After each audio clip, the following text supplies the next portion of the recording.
Okay, great. Good morning, everyone, or afternoon, or wherever you're viewing us from. Today we're starting the first of our inaugural set of context window live streams. Yeah.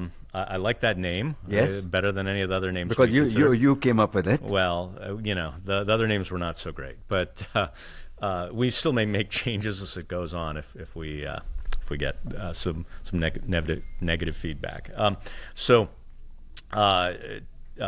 These are going to be a series of live streams that myself and Anant Jhingran are going to be doing.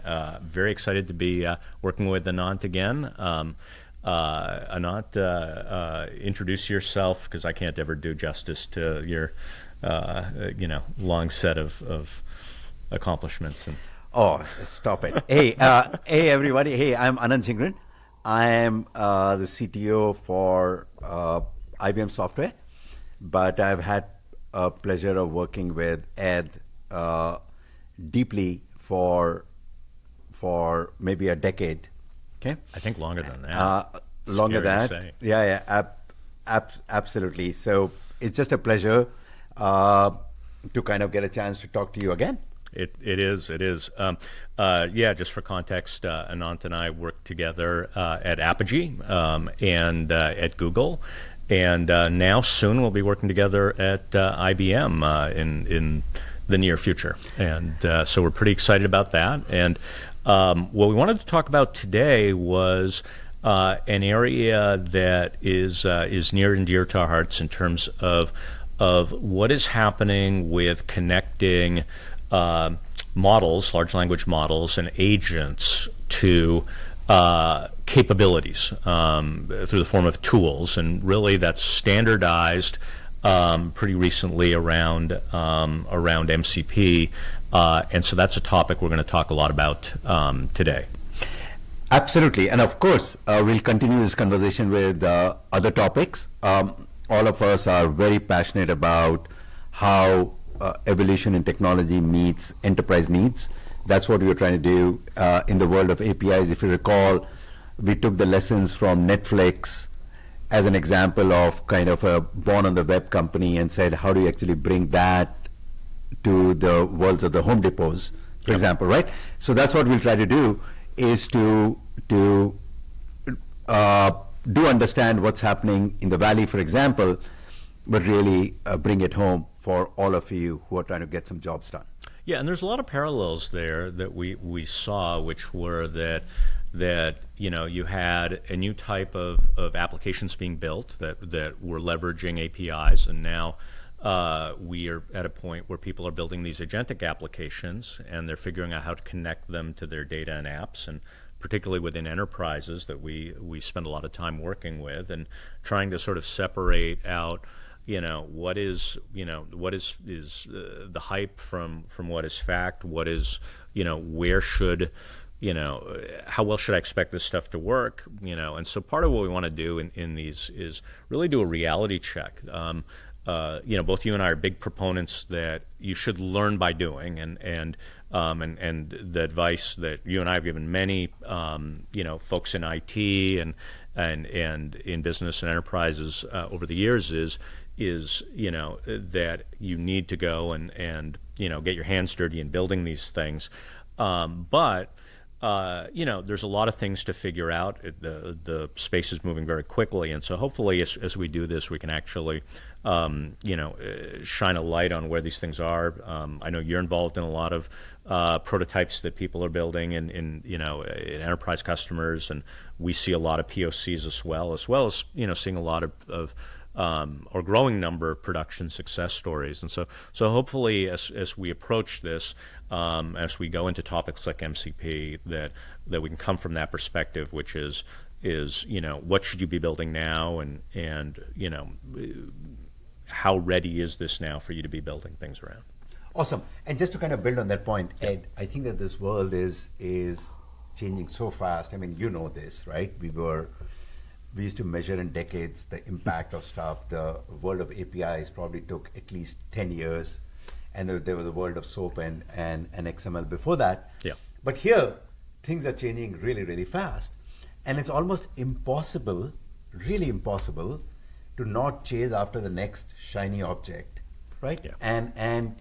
And if you chase after the next shiny object, then your head is spinning. So Yeah. what we will try to do, at least I'll try to do, kind of in a relatively humble way, and same for you, Ed, is that focus on things that will remain a constant. Yep. Okay, as opposed to things that are changing rapidly. And that's why, for example, I'm very excited about this MCP topic, because it kind of separates out all the rapid innovation that's happening with things that have to be done irrespective of that rapid innovation. Yeah, one of the things I do want to point out, you and I have had this conversation many times, so we're going to say MCP, and we're going to talk a lot about MCP. What we're really excited about is the idea that models now, and this agentic, interactive, in many cases chat-based, but it's conversational, ability combined with the model's ability to do reasoning, break things out into steps and figure out what steps should be taken to accomplish a specific task. When you combine that with capabilities that are brought in that exist beyond the model, now it becomes possible to have this model do things for you. And for a while within models, that capabilities, when we say capabilities, we in LLM speak, we mean tools, and these were things that people were building by hand. But the reason why we like MCP, and by the way, because I can inevitably hear other people in the comments saying, "Oh, but what about ACP or A2A or all of these others?" It's like, no, those are great. Right now. In fact, one of the things we'll talk about a little bit more later is, like, MCP is the front runner, but the big idea here is models being able to have capabilities outside the model that are actions that they can take. And so that's why we like it, is that even though the implementation or manifestation, because I get people all the time saying, well, what about MCP versus whatever? I'm like, that really doesn't matter, right? I think yes. yeah. No, but that's exactly right. So what happens is that, at least the way I have kind of learned this, is that models are becoming really, really powerful. Yes. And their degree of knowledge that they have is increasing. We'll ignore kind of scaling laws and everything else, all the kind of the technical discussions around kind of limits around that space. But in the end, as somebody had said, they are a stochastic parrot on stuff that they have been shown. Yeah. Right? As much as it's kind of awe-inspiring everything else, the stuff that has been shown. But the way this happens is that it's almost impossible to show kind of enterprise data. It's impossible to show things that are changing rapidly because, for example, of course, in some way, shape, or form, right? Models cannot be trained every day with new stuff. So people have tried kind of various techniques like RAG and others to kind of bring some context to bear. Yes. And it has always felt, in my view, kind of a patchwork, okay, around certain things. And I think this concept of tools and tool calling and MCP-enabled tools and tools calling seems to be kind of much more principled way in which LLMs can actually connect with external information. Well, it's an important software abstraction, contract-based, that allows us to express capabilities that can enhance the context, right? And so RAG, you're right, RAG was a first generation of saying, how do I go and retrieve external content that I'm feeding into the context at test time or inference time. And by the way, that was a good and important thing. The idea that the model was going to have all knowledge that you would ultimately need was impractical, right? And so you then started to see a lot of abstractions around that for okay, I want to ask a model, something based on a current stock price, to give the simplest possible example. That is something that can't possibly be in the model's knowledge set. I need to retrieve that externally. But then we start seeing the myriad set of information sources, and that's where you started to see a lot of what I would call sort of advanced retrieval architectures. A lot of people are going to say, "Oh, that's not RAG," and I'm like, "Well, you're augmenting your context for the sake of generation via retrieval, that is kind of RAG with more steps. But regardless, you then actually started to bring tools into the equation. So it wasn't just retrieval. It was like, let me do other things. And so that's that pattern. And so it's really important for people to understand this pattern. So I would say actually for the folks that are going and saying, well, I don't really get like, agents, MCP or whatever, like that idea that you need to go and bring external information into this agent. And by the way, ChatGPT or Claude or anything that you're actually seeing with the user interface that you're typing into or you're interacting with is an agent. You're actually not talking to the bare model. You're talking to an agent that wraps that model.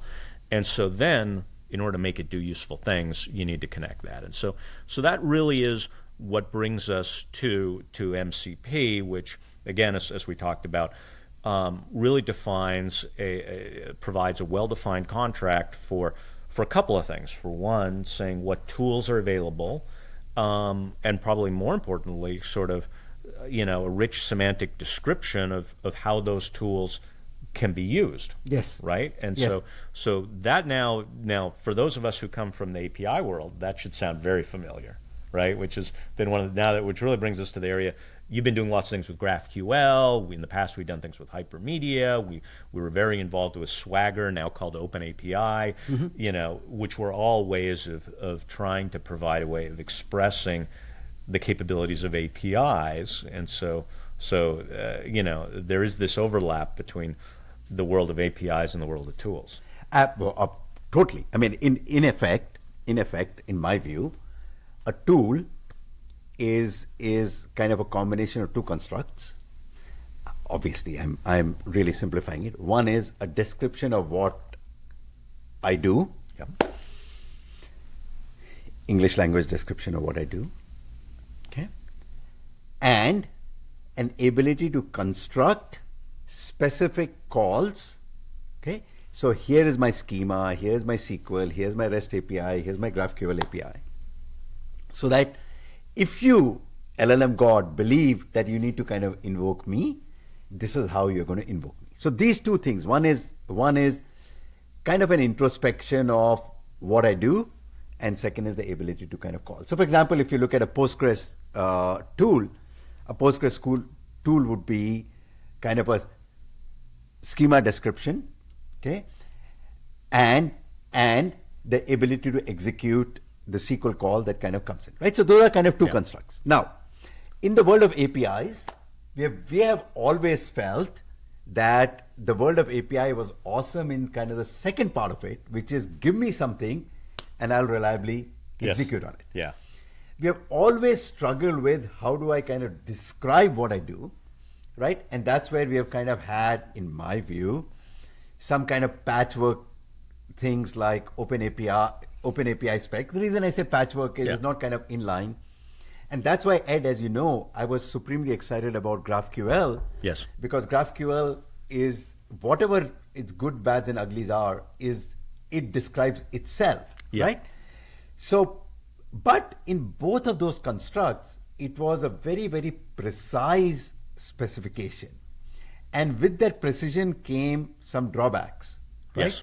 And MCP tries to kind of get rid of those drawbacks by going from very, very precise things to understanding that LLMs have the capability of disambiguating somewhat. So I think what MCP then does is it takes the world of APIs and allows its description, okay, to be more flexible and kind of callable in the context of AI. I think that's exactly right. I mean, and I think that is the agentic challenge around tool use in a nutshell, both from what are the problems that things like MCP solve, but what you and your developers who potentially are making enterprise capabilities, APIs, services available as tools will face. In the past, there were a variety of schools of thought of how we actually implemented an API at the protocol level. We had everything from RPC-based things REST in terms of how it was popularized, which was more resource paths and JSON, to hypermedia, which is entirely... I'd forgotten about that one. Absolutely. Yeah. Well, and then you had GraphQL, which actually picked up some of the best from both of those from a practical standpoint. Of course, we'll have some of the API purists, and hopefully in our audience, we actually are talking to some of our people, the API people, who are arguing, Ed, there's no relationship between GraphQL and hypermedia. Actually, I do think they're part of a certain lineage. But in any event, that self-describing path, which became very important.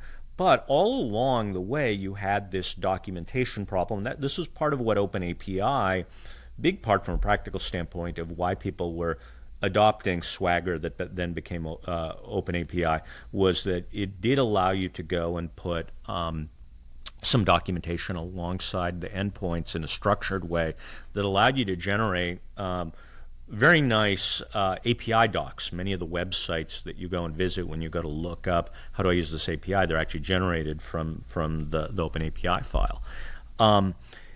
And the further piece I'll say is, like, actually, OpenAI themselves, when they first introduced ChatGPT plugins, which was really a first generation attempt at trying to do an MCP-like thing, they actually built it all around, they actually just used OpenAPI Swagger descriptions. By the way, sometimes you see I say OpenAPI and Swagger. I do that for two reasons. One is because I'm an old timer and I still remember when it was called Swagger. The other thing is, half the time I've been in conversations where I'm saying OpenAPI, and they go and say to me, "Why do you keep on mispronouncing OpenAI's name?" And I'm like, "No, it's a different thing." So awesome. Hey, so I think that APIs represent one of the best ways of calling external capabilities. Yes. But 2 points I will make. They're not necessarily the only way. Yeah. Right? So for example, typically you'll access database not through an API, but by making a SQL call, right? And I'm sure that in DataStax, I'm sure that you measure kind of the difference between people calling SDKs through interfaces or through SQL and other things. So that's one. Yep. Right? And MCP tends to then say that, now look, irrespective of whether your underlying constructs are API based or database based and everything else, you can kind of describe and call them uniformly. Now, of course, I would have said that GraphQL also does that, but we'll put that aside for a second. But the second point I think which is missed a lot is, just like there are good APIs and bad APIs, okay? It turns out that if your backend descriptions are kind of domain-centric, they kind of describe the bits and bytes of what you do, okay? As opposed to business-centric or kind of end-user-centric, where they're trying to solve a problem through LLM and agents, you've got that mismatch. So the second point that I'll make is that you can have a plethora of MCP services, okay? But in the end, the LLM will still get confused, yes, okay? Because the language that those MCP services are exposing, okay? It's a good protocol, right? But you're going to get totally confused. So we have seen bad API implementations, Ed, right? Where the entire database schema gets expressed as an API, yes, right? And we would always say, no, that's not the right way of doing it. And so similarly, MCP is not the answer to bad writing of backend, right? And therefore you've got to kind of carefully think about that some layer in between your kind of domain model and what you want to expose to. Oh, well, so that's an interesting thing is that, and I think it's part of where you're going to, which is, I mean, you can do MCP wrong, and this is, thankfully you brought up that example because it brings me back to actually the point I wanted to make earlier, but this is often the case with Ed. I've got to remind you. Yes, well, so when we talk about the description, so first of all, MCP gives you better facilities for that description, but crafting that description is super important. Even even if ultimately the protocol and the parameters could in fact be SQL, LLMs actually can do a very good job of defining SQL. But what they don't have is the context of what which things to use and why. And if how do I get at a certain type of data, or when would I do this? And so part of what comes into crafting a good tool endpoint for MCP is it really comes down to the context and the description of when would you want to do this and why would you want to do it. Now, I happen to think when we think about crafting MCP endpoints, I do tend to think that it is better to, particularly in production situations, to give a more reined in endpoint rather than going and just generating SQL.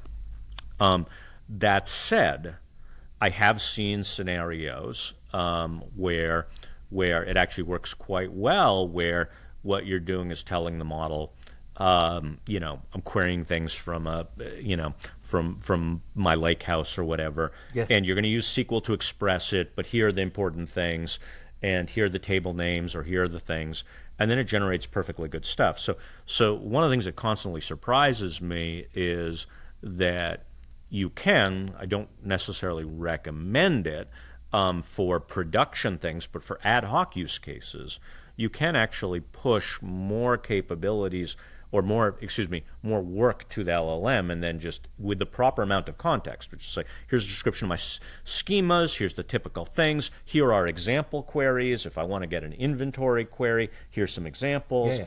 And then it can do very good things, and it actually will then do a better job than perhaps your data analysts who sit around all day writing ad hoc SQL.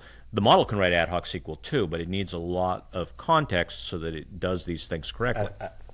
Okay, awesome. Anyway, sorry. But I'm going to. Yes. No. What do you apologize? if you're going to apologize to me like this, then we'll be always. Well, I'm known for going off on a tangent. No, absolutely not, absolutely not. Okay, hey, listen, but I'll make a point here. Yeah.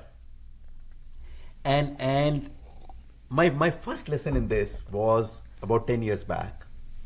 So we are all kind of old people, so we kind of draw examples. But we Ed, don't look at it, I'm sure. One of us doesn't. Okay.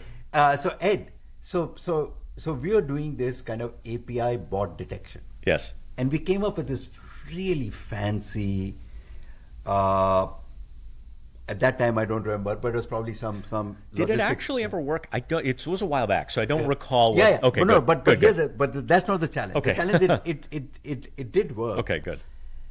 But our customers came back and said, "Look, please tell us why you're identifying something as a bot." Oh, okay? yes. So the same thing we are realizing, and this is where there are some really deep issues out there. So you can have let's say that you want to kind of calculate, give me give me how much of salary raise I should give based on people's experiences, okay? And I've got a total budget of $50,000. Let's say, I'm just making it up. Yeah. And it does some fancy calculation and says update salary ed equals 0. Okay. When you do that one, I want you to use my fine-tuned model. Right. But what we're realizing is that our customers say, yes, I know that LLMs can do a lot. Okay. But I want to feel confident. Yes. Okay. So there's a difference. So this is very interesting. Yeah. I had pushed for the more the tool, the more complex a description that can be done by LLM, the better it is. So we were building these GraphQL tools that would combine different data elements and everything else. And the customers came back and said, no, they want more atomic capabilities. Yeah. And clear explanation of first I did this, then I did this, then I did this. So I think this debate between should the LLMs do a lot in one big go, or should they do more in atomic capabilities and be able to then explain why each of those steps have been done? And then the atomic capabilities then pose a different problem, which is now you're doing kind of information passing between different MCP servers, right? And how do you know that the information that's passed, that is gotten from one MCP server, is passed reliably into the second one. Yeah. So we have been just kind of thinking deeply about whether you want your APIs or MCP servers to do really complex things or really simple things. Okay, and both have their kind of trade-offs. Well, I mean, yes. So the first piece is there is one of the things I will say, and it from kind of for people who are thinking about this stuff, is that there is a whole architecture, and there will be a whole architectural domain around thinking around MCP usage that will have different answers that depend on the use case, and whether you are doing fine-grained pieces. And some of that will sit at the agent in terms of the instructions. Some of that will sit within MCP. The other interesting thing that I've seen is I've seen a lot done with MCP composition. And for example, I'll do a little plug for our little open source project, Langflow, that allows you to publish an MCP server, but inside it can actually compose, have its own agent that is calling other MCP servers. And so you may actually have multiple agents in the call chain, and it may not be as simple as at the top level going and telling, like you're sitting there in the Claude window and you go and say, by the way, explain to me everything you're doing before you do something. You will need ways for that instruction to get propagated down, because you may have other LLMs in the loop in terms of things that are happening. And so these are the architectural considerations that go into MCP usage. And we're really at like ground zero. Ground zero, like, absolutely. Yeah, I mean, you and I can have these conversations and we whiteboard them, and I know people are building them. We get them built, but whenever I go out to read some Medium post, it typically is what I'm seeing is the 2025 version of what we used to see 10 years ago, which was like, here's how you expose your database as a REST API, right? And like you map the verbs into SQL and all that stuff. And then like now I'm seeing the same thing. It's like, how do you turn this, how do you turn your database into an MCP server? And it's like, it's great, but that's like very first order stuff. The reality is you're going to have extensive calling chains and things like explainability, and not just explainability, but sort of going and approving. Sometimes you will want to approve each step. In some cases you won't. It's funny actually, in the coding domain where a lot of people are using these agents, they have what the kids call YOLO mode, which is buy to all. Or you only live. Which is basically accept all changes. Of Right. course, of course. And you ask it to go and do something, and rather than stopping and asking you, do you approve this? Do you approve this? It's just like blammo, and then. For those of us who have done Unix installation, yes. there is a parameter called y to all. Exactly. Right? Yes. Okay. Yes. Hey, so I want to kind of get to a kind of couple of other conversations here. Yeah. So APIs have been awesome. It's absolutely the case that Ed with your view and other people in Chet and others at Apogee, we were able to kind of pivot to this emerging world of APIs. But we also, during that time, we discovered a few problems. Yeah. Right? Where API management could solve some of the problems. Yeah. Right? That's what we try to do, which is bring your unwashed masses and we'll surround it with a developer ecosystem, analytics, etc., etc. But then we realized is that API management by itself cannot fix bad implementations behind the curve, right? That's correct. Anyway, keep going. You keep going with where you're going on there. Before I interrupt you, you are right that was true. But some of those problems were compositional problems. Yes. Some of them were structural problems. Yes. And was that where you're going with it? Or No, okay. absolutely. Yeah. So what I'm trying to say is that people will talk about management of MCPs, right? People will talk about composition of MCPs and everything else. All great, absolutely great. But the fact of the matter is that if your MCP server, for example, as an example, runs on on a small desktop underneath your desk, Yeah. right? You'll run into the same set of issues that you were running into, okay, during kind of the API implementation. Yes. So that's just an example of that. Just because you are discoverable and pluggable into the ecosystem, which MCP solves for you, doesn't mean that the kind of reliability and access control and the scale is available. Okay, that's one. And then Yes. the second point is this: that coming back to the point that I made about 10 minutes back, is that if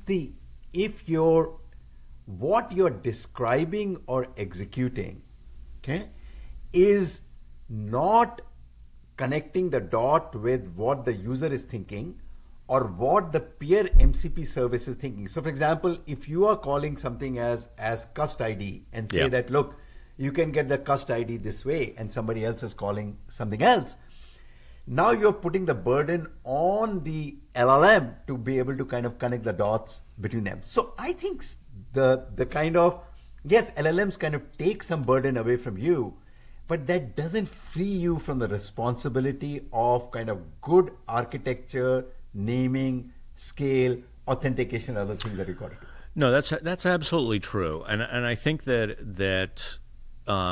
it's interesting that the API management parallels are really good, and again, from what Anant is talking about, is you'd have many people going and saying, okay, let me go and expose something that I have in a very slow inventory system, for example, and go and expose that as an API, right?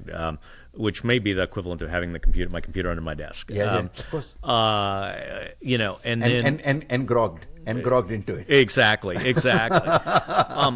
So the things that API management did that I think do have parallels. There's a lot of parallels actually. Even though I do my best not to sort of try to overfit the API management space onto the MCP space. I think that the basic considerations are there. And the basic idea is you end up having sort of a mediation layer that can do various things to mitigate. Exactly right. That's exactly what I'm saying. Yeah, well, because the point is that, and we use that example, it might be the computer under my desk or whatever, but the reality is, even at massive scale, there'll always be one request more than what your infrastructure can handle. Mm-hmm. Like even if you've got 10,000 servers, right? Mm-hmm. Like what happens when I have one more request than I can handle? And so that's where there are a set of patterns that API management was able to implement, things like circuit breaker pattern and things like that, or caching or whatever, that were things that made it possible to handle it. There is a new set of those in the world of MCP, but the more interesting thing is that with the LLM in the loop, it can actually have if set up right, it can actually have sort of an executive function that is self-monitoring, that can go and then actually issue recommendations, which you could do in a suggestive way or in an automatic way, which is to go and say, maybe I should use this tool rather than this one because this one has more of an expense associated with it. Mm-hmm. I also do think that there is a component that probably should be more formally expressed within the MCP specification. We're in the early days of this, but there should be some form of, either through a form of MCP management layer or in the protocol itself, that has something of the back-end resources being consumed. Because if I have two ways of getting at something, and one of them is more heavyweight, like right now the models are good at calculating their expense, their compute expense. It's not necessarily the model, excuse me, it's the agent, the agentic model, the agentic interface that has a good sense of conserving GPU resources, right? Mm-hmm. Like if you go, whether if you're using Claude or you're using ChatGPT, right, and they're throttling GPUs, or you can choose deep research mode, in which case it goes full agentic, or Claude has some settings around that as well. But what they're not doing is doing a good job of managing the rest of your resources in an MC call chain. And it could be quite inefficient at running something that might be going and hitting your ERP backend that might not be burning up GPUs, but it could be burning up something else that's very expensive too. Absolutely. So anyway, so the point I think that you're making and that I started to make is that good system design doesn't go away. Right. Just because you can kind of do stuff in a more flexible way. But they're new considerations, and this is why if you are an enterprise architect who's looking at this, sitting on the sidelines and saying this is just API management part 2 or SOA part 3 or whatever term you want to use. No, there's a whole new set of considerations that for many folks this is going to be like what happened when you tried to plug your existing APIs into like mobile apps, and you had an API that was designed for doing 10 requests a second, and now you suddenly are calling it in a geolocated app that's hammering the thing.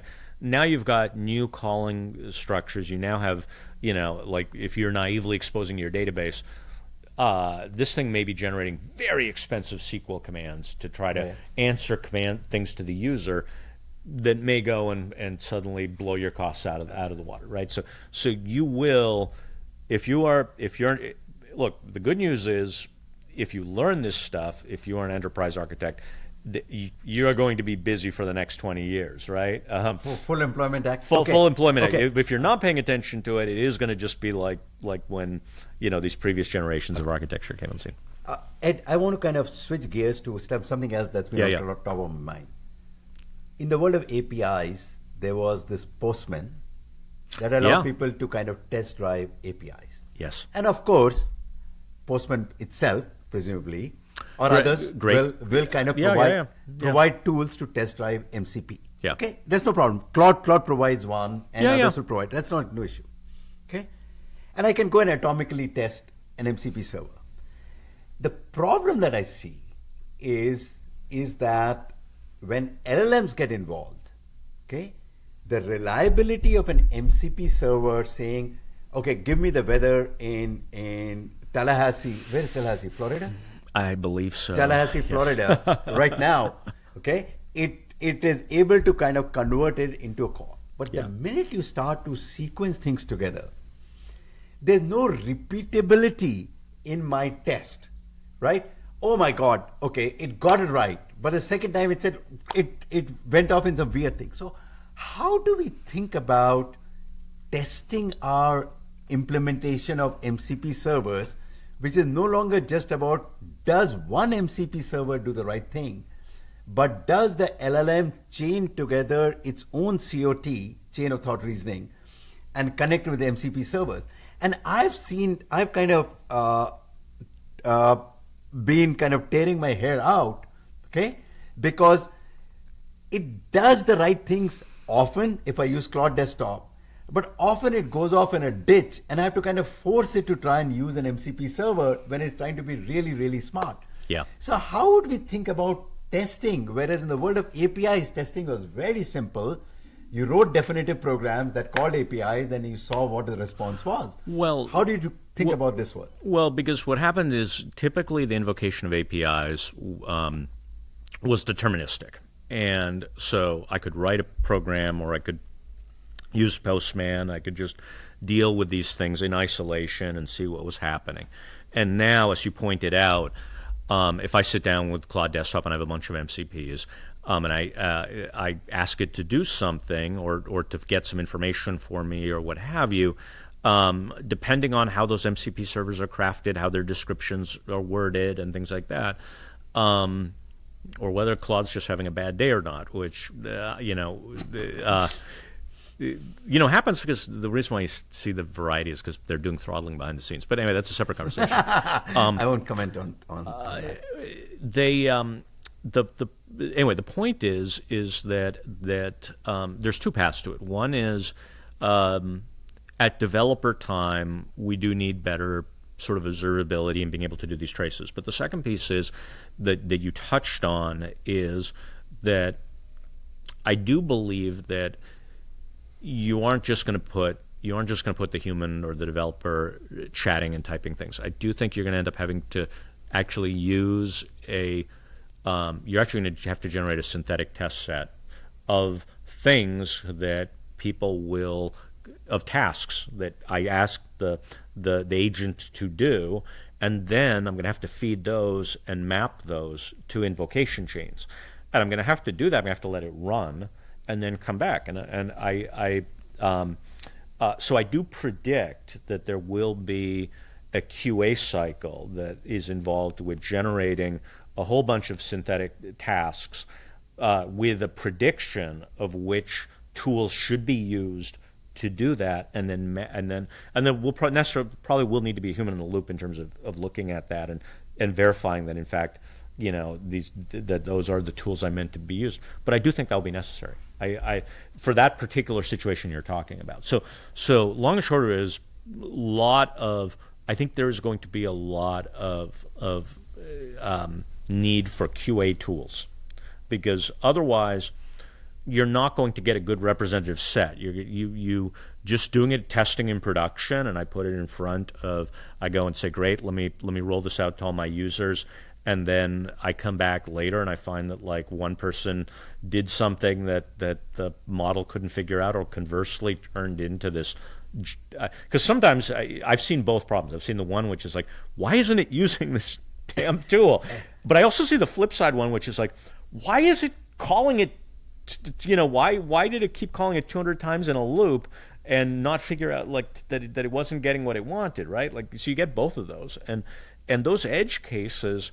I think you're going to need synthetic data. I would be curious what your perspective is on that. No, I think that's exactly right. I have one perspective here, which is that there's a continuum between developers programming fixed chains. Yeah. So they're opening up Langflow, for example, yeah, and saying A, B, C, versus an LLM deciding first A, then B, then C.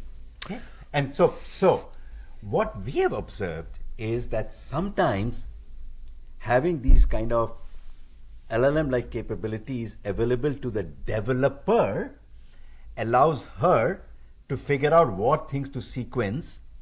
And what we find is that if at the end of that operation, if there's, let's say, what I'd call a freeze dry button. Yes. Okay. And what that freeze dry button then does is it says, okay, there are lots of digressions and LLM did something wrong or agent did something wrong. And the human brought them back and said, look, no, that's not what I meant. Are you sure? It said, please, yes. Right? And it kind of came back. Now what you say is, okay, I got something that I know works reliably for this thing. Can I freeze dry it and get the LLM out of the way? That is a much better solution. And yes. convert it. Okay? Yeah. Now it doesn't work for unknown problems and everything else. Yeah. But if you believe that the world is full of known problems and unknown problems, to go back to Donald Rumsfeld's old world, right? You have to be able to kind of use some of these unknown techniques and then bring them back into the known techniques. Yeah, that is absolutely right. And I've heard that variance of the freeze dry pattern, and I think you're absolutely right. I think that piece from a composition standpoint is going to make sense. And this is one of the things that, by the way, even myself, who has come from, and I say it's an old timer who comes from the very deterministic world, I still get so hypnotized by the flexibility of the models that I sort of forget.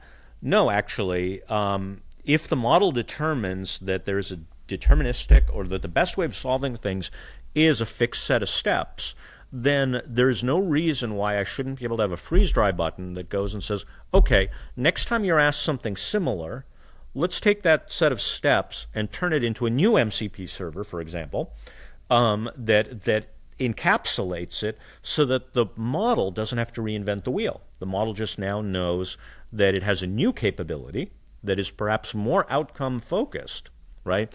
Like, okay, I'm in a business use case and I went through all these steps because I had to figure out how to deal with escalating the customer and doing a refund, right? And it involved all of these steps of reading a bunch of documents and doing all of this stuff. Next time, I shouldn't have to do those steps. I should be able to freeze dry that, and it now knows, oh, here is my, customer escalation MCP that has a description that tells me how to match that condition, and then has encapsulated the steps. It doesn't involve going and reading our customer support policies on the website. Doesn't involve having to query 10 different systems. It's now an efficient thing, saves GPU cost, enhances reliability, gives a predictable outcome. Yeah, I agree with that 100%. Right, and so I actually fundamentally believe that there's a continuum between procedural code that you write, okay, and agentic stuff that you discover on the fly. And typically people have said, okay, let's figure out whether my problem falls on side A or side B. Yeah. But what I'm learning is that it's really a continuum. Yeah. Okay. And you can use agentic techniques to improve your procedural stuff. You can use procedural techniques to improve your agentic stuff. And at the center of it is all these MCP servers that are either connected deterministically or connected. So in the end, as this world evolves, the thing that remains constant is how do you describe enterprise capabilities? How do you describe what can be done? And that's why we are super duper excited about MCP. Exactly. Do we have questions? Do we know? Okay. So what are the things that we should ask our listeners to do, given all the things that are happening, right? What is it that we can... So I think a couple of things. So first, I would go and say, if you are coming to this from the API world, I would go and suggest that you actually go and build an MCP server. There's a variety of ways to do that. There are high-level tools to do it, things like Langflow. You could do it in Python code, but get into this is and I went through this process. It was actually about a year ago or so when tools first emerged on the scenes. But I talked to some of my colleagues in the world of APIs and so on. And they still haven't done it yet. I would say you do want to get in. That'd be my first piece. Would be get an intuitive sense of what the models do and don't do and how they do it. I think you'll be surprised in some areas. In a lot of areas actually, there'll be things that you didn't think was possible that you'll be like, oh my God. There'll be things that you do think should be possible, and then you're like, for the life of me, I can't get it to work. You do need to do that. I feel like it's very important to get hands-on in that piece. So that would be my first piece. What would you toss in there? So I think that's, in the end, you're going to take the first step, and that's an awesome first step. I have come to realize that if you're coming from an API world, that your API design, okay, makes or breaks what actually happens. Yeah. Okay, and you would say, why? Why is it? Aren't LLMs smart enough to actually paper over your bad implementation? Okay, and it turns out they aren't, right? They aren't, okay, because you've got to be able to kind of connect the dots. You've got to be able to describe things in business context and everything else. So what we have realized is that, and of course I've got a hammer called GraphQL that I'm a big fan of, that good API design makes for great tools. Okay, bad API design makes for okayish tools. Okay? I think absolutely right. Absolutely right. And so experiment with what allows you to take whatever APIs you have and convert it into something that makes for great tools. One of the tools that I would offer is kind of a GraphQL layer that kind of is able to kind of mix and match over the differences and enable you to express something not. You may decide on something else, but a good design cannot be avoided, even though MCP servers allow you to not be as prescriptive as you would have been in the past. I think that's absolutely true. I think the interesting wrinkle I would throw on that is, as part of that, the documentation problem is slightly different. When we were authoring APIs, whether GraphQL or REST or otherwise, for a human, the examples we gave and so on, we were worried about the attention spans and all that sort of thing. The models have a lot better attention. They read everything. They actually attention is everything that they need. What is that? It's all yes, exactly. It's all attention is all you need. And they've taken it to heart. I think in a world where people are increasingly attention deficit, luckily the models are not. The context windows are getting bigger and bigger. Yes, which is a callback to our title, our live stream title. But the context and supplying the context around the tools is king. And so the interesting part is in that API designing, describing the business rationale of why you would use it, describing the technical details, so the precision, but sort of belaboring the point doesn't hurt for the model because the model hangs on every word in that documentation, and it's and so it changes. I think this carries across everything.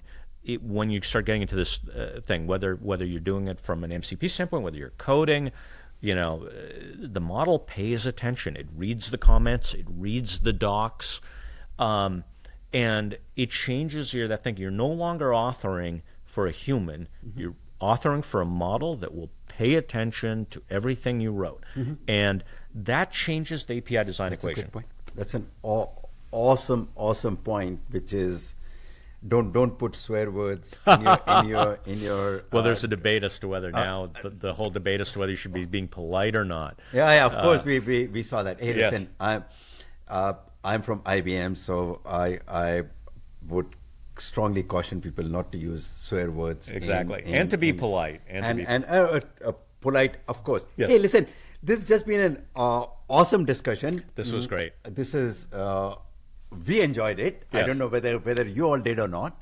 But what are some of the other topics that we think we should explore in this series? So I think we have a couple of different ones that we've wanted to come at this from. I think we're certainly going to, we spent the first time talking a lot about MCP because I think it very timely but we are going to do a lot more conversation around how you use your data in models. That's one of the areas that you and I have spent a bunch of time on over the last few years, solving the relevancy problem. And so I think we're gonna cover some of those things too, right?